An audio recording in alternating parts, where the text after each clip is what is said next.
Hai, terima kasih untuk teman-teman atau ibu bapak yang tidak skip video ini.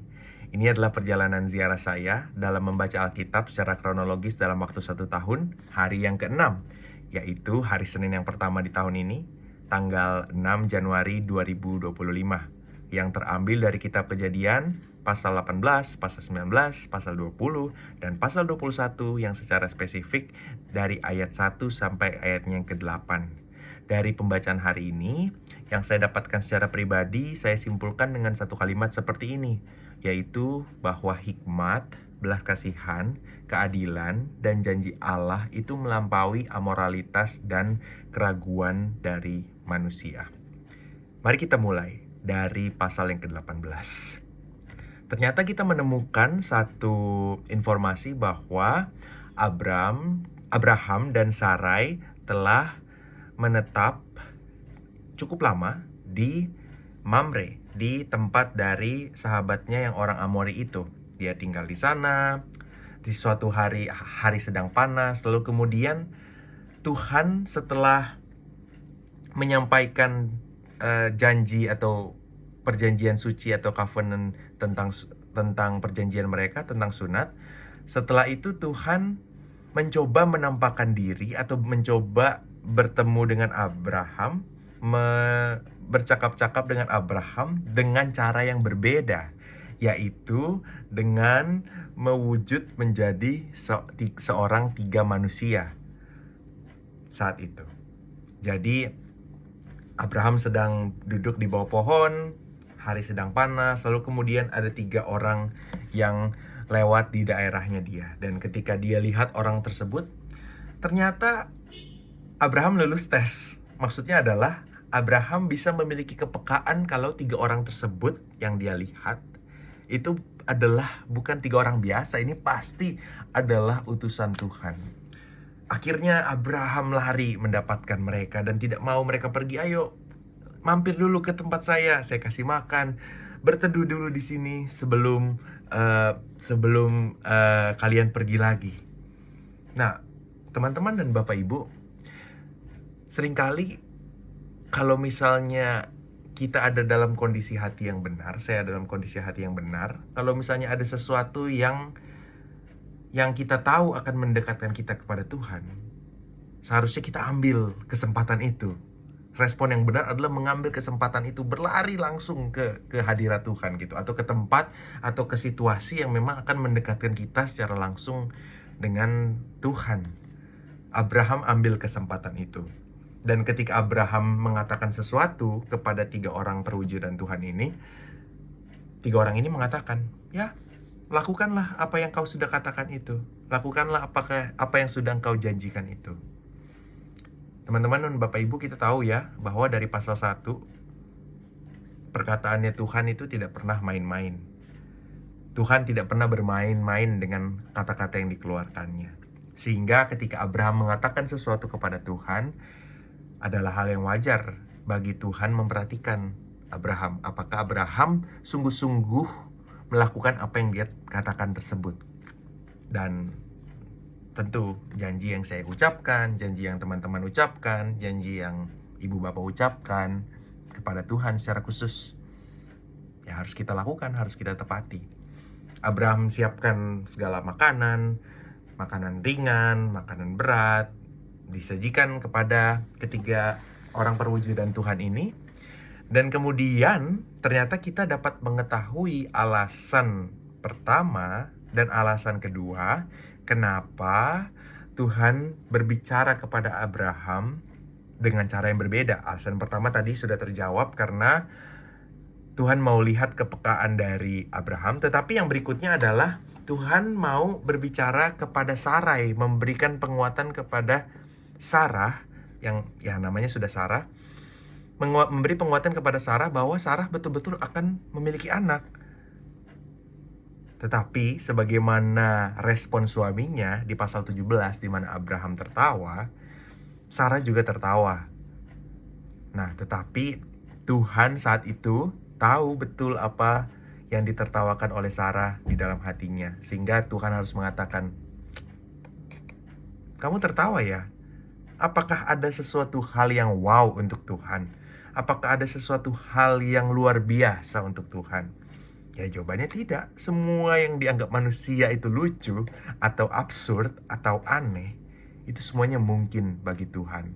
Ya Tuhan mau supaya Abraham dan Sarah tetap berpengharapan. Mungkin janji Tuhan terdengar lucu karena tidak mungkin, tetapi mereka harus melihat sendiri dengan mata kepala mereka bahwa janji itu benar dan mungkin. Lalu kemudian cerita berpaling kepada cerita tentang Sodom dan Gomora. Ternyata alasan ketiga mengapa Tuhan memakai wujud 3 orang ini untuk datang ke dunia adalah untuk melihat langsung apa yang terjadi di Sodom dan Gomora, karena kejahatannya mereka itu sudah begitu luar biasa. Saat itu Abram langsung ingat bahwa di sana ada keponakannya. Tuhan, kalau misalnya Engkau mau menghancurkan Sodom dan Gomora, please selamatkan orang percaya di situ. Kalau misalnya ada orang percaya di sana, tolong selamatkan Tuhan. Jangan bumi hanguskan kota di mana ada orang benarnya. Abraham membayangkan 50 orang, 45 orang, 30, 20, 10. Kemungkinan yang saya bayangkan, dia somehow bisa yakin bahwa keberadaan Lot di sana bisa membuat semakin banyak orang benar di sana. Itu hanya kemungkinan. Karena Abraham bisa dengan yakin tadi ngomong angka 50, angka 45, artinya akan ada orang yang orang-orang yang dapat mengikuti Tuhan yang Lot kenal, yang Abraham dan Lot kenal. Tapi ternyata jawabannya kita akan tahu di pasal 19, jawabannya tidak sama sekali. Nah, hal yang menarik nih, yang berkesan buat saya juga. Sebelum Abraham berbicara dengan Tuhan sempat kita seakan-akan diberitahukan internal dialog atau dialog dalam hati Tuhan gitu. Tuhan bilang, apakah Abraham harus diberitahu ya tentang rencanaku? Abraham orang yang benar, orang yang dekat denganku. Oke, saya kasih tahu. Nah, artinya saya membayangkan dan merenungkan seperti ini. Kalau misalnya saya atau teman-teman atau ibu bapak dekat ya dengan Tuhan, Tuhan tidak mungkin tidak memberitahu apa yang mendukakan hatinya saat ini. Tuhan tidak mungkin memberitahu hal apa yang menjadi tujuan spesifiknya Tuhan di tahun ini atau di tahun-tahun mendatang. Hatinya Tuhan akan tertransfer menjadi hati kita yang akan membuat kita tahu maksudnya Tuhan apa, yang Tuhan mau apa, yang bikin Tuhan sedih apa, yang membuat Tuhan yang akan membuat Tuhan marah apa gitu. Dan karena Abraham dekat dengan Tuhan, maka Tuhan memberitahu kepada Abraham rencananya untuk menjatuhkan Sodom dan Gomora. Long story short, akhirnya masuk ke pasal 19 ketika firman Tuhan mengatakan bahwa akan ada 2 malaikat yang dikirim. Jawabannya sudah jelas. Tidak ada orang benar di sana. Sama sekali tidak ada orang yang benar. Dan hanya Lot sekeluarga yang akan diselamatkan oleh Tuhan, tetapi hukumannya tidak akan dibatalkan. Cerita ini disusun mirip dengan Kejadian pasal yang ke-7, yang mana Tuhan menghancurkan dunia dengan air bah, tapi hanya Nuh dan sekeluarganya yang selamat. Nuh, istrinya, anak-anaknya, dan istri dari anak-anaknya. Dan di cerita pasal 19 ini, hal serupa juga terjadi, yaitu seharusnya yang selamat adalah Lot, istrinya, 2 anak perempuannya, dan 2 calon suami dari anak-anaknya. Meskipun istrinya adalah orang Sodom dan juga calon suami dari anak-anaknya adalah orang Sodom juga, tetapi ya karena Lot, ya mereka diselamatkan. Nah, Lot punya kemiripan sikap dengan Abraham. Kemiripan sikapnya adalah Lot seperti memiliki kepekaan bahwa 2 orang yang muncul masuk ke gerbang kota Sodom adalah 2 orang yang bukan orang biasa. Ini pasti utusan Tuhan. Jadi Lot juga berlari mendatangi mereka, dan karena Lot tahu kondisi di kota Sodom itu tidak aman, jadi dua malaikat ini dipaksa oleh Lot untuk, ayo nginap di rumahku, besok kamu baru boleh jalan lagi. Dua malaikat Tuhan belum kasih tahu tujuannya, tapi akhirnya mengikuti keinginan Lot. Sesampainya Lot di dalam rumah mereka bersama dengan dua malaikat ini, ketahuanlah bahwa beneran kota ini kota yang sangat bejat, kota yang sangat parah. Bayangkan dua malaikat Tuhan ternyata sudah diincar sama orang-orang di sana untuk mereka melakukan hal yang tidak senonoh, hal yang tidak pantas kepada dua malaikat. Bayangkan, saking gelapnya hati mereka. Dan kita akan membuktikan di pasal 19 ini apakah Lot sudah benar-benar berubah sikapnya. Jawabannya tidak. Teman-teman dan ibu bapak, ketika saya merenungkan firman ini ya, ketika saya merenungkan bagian ini, saya nggak habis pikir gitu, apa yang salah sama keluarga ini? Abraham di pasal ke-12 bisa jual istrinya. Lot, ketika dia diperhadapkan dengan situasi yang bisa membunuh dia mau jual anaknya. Tetap gak masuk akal.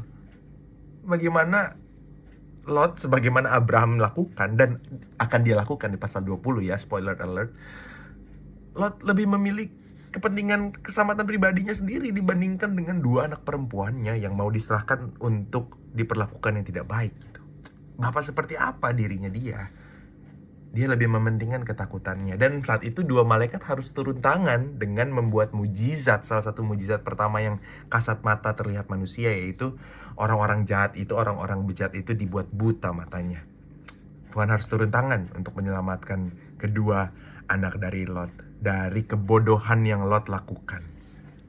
Nah, setelah itu Lot akhirnya diberi tahu oleh dua malaikat, Sodom dan Gomora harus dihancurkan. Lot tidak mau dua calon menantunya ini tidak diselamatkan, sehingga dia memberitahu kepada dua menantunya ini yang orang Sodom. Tetapi dua menantunya ini memang kayaknya nggak deket sama Lot, kayaknya tidak menghormati Lot, kayaknya mau menikah dengan dua anaknya hanya karena mau mengincar dua anaknya, bukan karena dia mengasihi dengan sungguh keluarganya. Sehingga bayangkan, Lot sudah mengatakan sesuatu dari Tuhan, tetapi kedua menantunya ini mengabaikan calon mertuanya. Ya, mereka nggak layak selamat. Mereka nggak layak jadi menantunya Lot saat itu. Dan ya, mereka nggak layak untuk diselamatkan dari perspektif saat itu ya. Tentu yang menghakimi adalah Tuhan.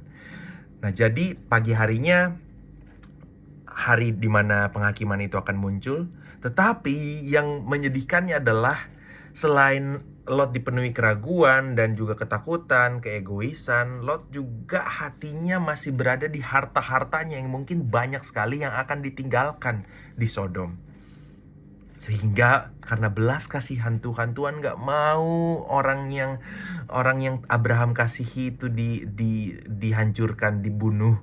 Sehingga malaikat harus tarik mereka berempat keluar, Lot, istrinya, dan kedua anaknya keluar dari kota itu. Tetapi hati dari istri dari Lot, hatinya masih ada di Sodom. Di mana hartanya berada, di situ hatinya berada. Dia berhenti, dia berubah jadi tiang garam. Mungkin ketika dia sedang berlari, ketika mereka berempat sedang berlari, mungkin hati mereka sedang memproses pelan-pelan untuk move on. Ayo move on ke tempat yang baru, move on ke kota yang baru begitu. Tetapi ketika seseorang memutuskan untuk menengok, artinya dia sedang memberi makan bibit hati kecilnya yang tidak mau move on. Itu sedang diberi makan dengan ia menengok lagi. Dan cukup dengan menengok, dia mati. Cukup dengan kita menengok ke belakang, ke hal yang seharusnya kita tidak sentuh lagi. Kita tidak bergerak kemana-mana. Kita tidak akan bergerak kemana-mana. Harus maju ke tempat baru, ke situasi baru, ke kehidupan baru yang Tuhan janjikan dan yang Tuhan tetapkan. Ternyata teman-teman dan Bapak Ibu, bukan hanya Lot yang tidak baik, bukan hanya istrinya, tetapi kedua anaknya. Karena kedua anaknya ini mengikuti satu keluarganya yang tidak dekat dengan Tuhan, mereka bisa putus asa dengan mengatakan bahwa saat mereka tinggal di gua, mereka putus asa mengatakan bahwa mereka tidak akan pernah mendapat jodoh lagi. Lah mereka tahu dari mana? Mereka yang pertama tinggal di dalam gua, harusnya mereka bisa tinggal di satu kota yang bernama Zoar. Itu adalah satu kota yang kecil tapi ada peradabannya begitu, ada rajanya. Harusnya mereka bisa tinggal di sana dan ya mereka mungkin saja dapat jodoh di sana. Tapi mereka bilang, kayaknya nggak mungkin, mustahil mereka dapat jodoh. Dan dari pasal yang ke-12 sampai pasal yang ke-19 sekarang, sepertinya orang-orang gampang tidak menghargai kesucian pernikahan saat itu. Hanya untuk mendapatkan keturunan mereka mencoreng kekudusan Allah, mencoreng kesucian pernikahan dari Lot dengan meniduri ayahnya sendiri, hanya untuk mendapatkan keturunan. Orang bisa aneh-aneh ya kalau misalnya gak ikut firman, gak hidup dalam firman, jauh dari Tuhan. Ada aja hal tak terbayangkan yang parah yang bisa manusia lakukan, yang mungkin saya pernah lakukan, yang mungkin teman-teman pernah lakukan, yang mungkin ibu bapak pernah lakukan. Ya, kita harus terus-menerus berjaga-jaga. Dan teman-teman, kita belajar di sini, dan ibu bapak, kita belajar bahwa kondisi buruk atau situasi buruk yang manusia ciptakan dapat digunakan menjadi kebaikan oleh Tuhan. Abram dan Sarai, dulu kan nama mereka Abram dan Sarai, mencoba ambil jalan pintas dari rencana Tuhan dengan cara mencoreng kekudusan pernikahan. Abram diminta tidur dengan Hagar. Tetapi anaknya Ismail saat itu, gak salah apa-apa kan, anaknya Ismail diberi janji oleh Tuhan untuk menjadi bangsa yang besar juga. Nah sekarang, walaupun cara untuk anak-anak ini lahir dari Lot dan juga kedua anaknya caranya salah, tapi anak-anaknya ini akan menjadi satu bangsa yang bernama Moab dan bangsa Amon. Yang kedua bangsa ini akan berinteraksi banyak dengan umat Israel. Dan spoiler alert, dari Moab kita tahu bahwa ada seorang bernama Ruth, yang mana Ruth ini akan menjadi istri dari Boaz yang nanti akan melahirkan Raja Daud. Artinya dari hal yang buruk Tuhan tetap bisa mengatur segala sesuatunya dengan hikmat Allah, bukan dengan hikmat manusia, menjadi sesuatu hal yang indah.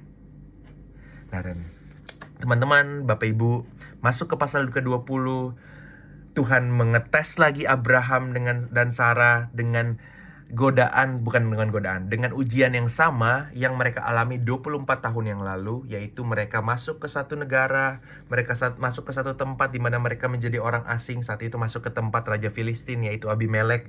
Dan saat itu ternyata dalam hal yang sama, Abraham bisa tidak berubah. Imannya bisa bertumbuh, dia bisa melakukan sunat, menjaga perjanjian suci, membuat altar di semua tempat, bijak, dekat dengan Tuhan. Tapi saat satu kelemahan tidak diurus, saat ada hal-hal kecil yang seharusnya dibereskan tapi tidak dibereskan, kesalahan yang sama berulang. Satu dosa hampir menyebabkan Abimelek meninggal. Satu kesalahan besar hampir menyebabkan orang yang tidak dekat dengan Tuhan kenapa-napa. Hampir menyebabkan semua orang di sana mandul karena Tuhan hendak menutup kandungan mereka, kandungan wanita-wanita yang ada di sana. Jadi Abraham justru gak jadi berkat. Kan pasal 12 dikatakan bahwa Abraham akan menjadi berkat bagi bangsa-bangsa. Ini sekarang Abraham sedang ada di seseorang yang berada dari keturunan Yafet. Kan Filistin itu dari Yafet kan, kalau kita mengingat lagi pasal yang ke-10. Keturunan Yafet yang tinggal di daerah keturunan Ham, yaitu Kanaan, daerah sekitar Kanaan. Nah jadi Abraham gak jadi berkat buat bangsa-bangsa, yang justru memiliki hati yang tulus, memiliki tangan yang tidak bernoda adalah si Abimeleknya, si raja tersebut, si raja dari orang asing yang tidak mengenal Tuhan yang dikenal Abraham. Jadi sekali lagi, kalau misalnya ada weakness atau kelemahan-kelemahan yang dapat menjatuhkan atau menjadi batu sandungan buat banyak orang, ya dari sekarang harus diproses, dari sekarang harus diselesaikan sehingga tidak menjadi batu sandungan untuk siapapun. Karena keberadaan Abraham, keberadaan Sarah, keberadaan saya, keberadaan teman-teman, keberadaan ibu ibu bapak itu harus menjadi berkat, bahkan di tempat yang tidak mengenal Tuhan sama sekali, karena itu adalah excuse-nya Abraham. Abraham memberikan excuse bahwa di sini saya datang, saya pikir, saya berasumsi bahwa tempat ini tidak ada yang kenal Tuhan. Padahal justru di tempat di mana dia gimana orang-orang di sana tidak mengenal Tuhan, tempat di mana tidak ada Tuhan sama sekali, disitulah kesempatan untuk dia menghadirkan Tuhan. Seharusnya. Tapi justru Abraham mengikuti cara dunia saat dia masuk ke dunia. Kan bukan itu ya yang sebenarnya seharusnya anak Allah lakukan ya. Di tempat yang tidak ada Tuhan, menampilkan Tuhan harusnya. Menunjukkan kemuliaan Tuhan di tempat yang tidak bertuhan. Di tempat yang tidak ada keberadaan Tuhan sama sekali di sana. Tapi Abraham justru kompromi. Sekali lagi melakukan kesalahan yang sama yang 24 tahun lalu ia lakukan. Puji nama Tuhan. Tuhan di situ mengatakan kepada Abimelek, Tuhan datangi Abimelek melalui mimpi. Orang pertama ya yang dapat mimpi atau dapat vision dari Tuhan setelah Abraham, orang yang pertama. Tuhan harus mencegah orang baik ini berdosa dengan mendatangi Abimelek secara langsung melalui mimpi dan bercakap-cakap dengannya. Lalu kita juga di sini mendapatkan bahwa Abraham itu adalah nabi pertama yang Tuhan sebutkan secara langsung bahwa dia adalah nabi. Dan tugas nabi yang saat itu adalah ketika nabi itu berdoa kepada orang lain tersebut doanya bisa dijawab. Dan ketika Abraham akhirnya minta maaf, akhirnya berdoa yang benar, akhirnya tidak melakukan kesalahan, akhirnya berbalik dari kesalahannya, akhirnya setelah dia berdoa, Abimelek dan seisi tempatnya bisa diselamatkan. Ya, kesalahan tidak akan ditoleransi oleh Tuhan, tetapi ada kesempatan pemulihan dari Tuhan.